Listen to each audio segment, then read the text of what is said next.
తూర్పు గోదావరి జిల్లా దేవరపల్లిలో గృహాలకు ఆదాని స్మార్ట్ మీటర్ల బిగింపును వ్యతిరేకించాలని సిపిఎం ఆధ్వర్యంలో ప్రచార కార్యక్రమం.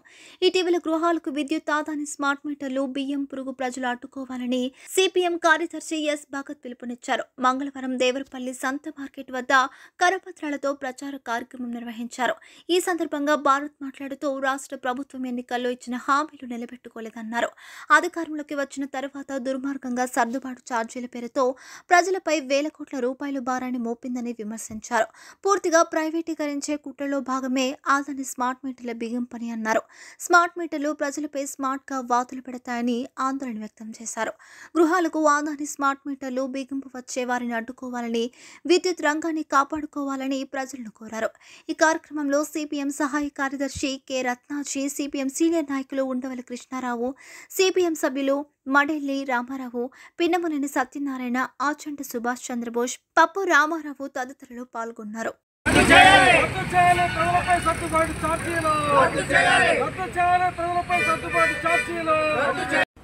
గృహాలకి బిగిస్తున్న అదాని స్మార్ట్ మీటర్లను వ్యతిరేకించాలని సిపిఎం పార్టీ ప్రజలను కోరుతోంది. ఇప్పటికే రాష్ట్ర ప్రభుత్వం ప్రజలపై సర్దుబాటు ఛార్జీలను వేల కోట్ల రూపాయలు వేసింది. అంతేకాకుండా అదాని కంపెనీకి లాభం చేకూర్చేందుకు కోసం కూడా ఈ రోజున స్మార్ట్ మీటర్లని గృహాలకి బిగించాలని ప్రయత్నం చేస్తోంది. పక్కన వాణిజ్య వినియోగదారులకు ఇప్పటికే బిగించారు. వారిపైన అనేక భారాలని మోపుతా ఉన్నారు. విద్యుత్ రేట్లు పెరుగుతూ ఉన్నాయి. విద్యుత్ ఛార్జీలు పెరిగాయి. కాబట్టి తక్షణమే ప్రభుత్వం గత ఎన్నికలతో హామీ నిలబెట్టుకునే విధంగా పెంచిన విద్యుత్ ఛార్జీలు తగ్గించాలి, స్మార్ట్ మీటర్లను కూడా బిగింపుని నిర్ణయాన్ని ఉపసంహరించుకోవాలని చెప్పి సిపిఎం పార్టీకి కోరుతున్నాం. లేకపోతే ప్రజాగ్రహానికి, ప్రజా ఆందోళనకి గురి కావాల్సి వస్తుందని సందర్భంగా రాష్ట్ర ప్రభుత్వాన్ని సిపిఎం పార్టీకి హెచ్చరిస్తా ఉన్నాం.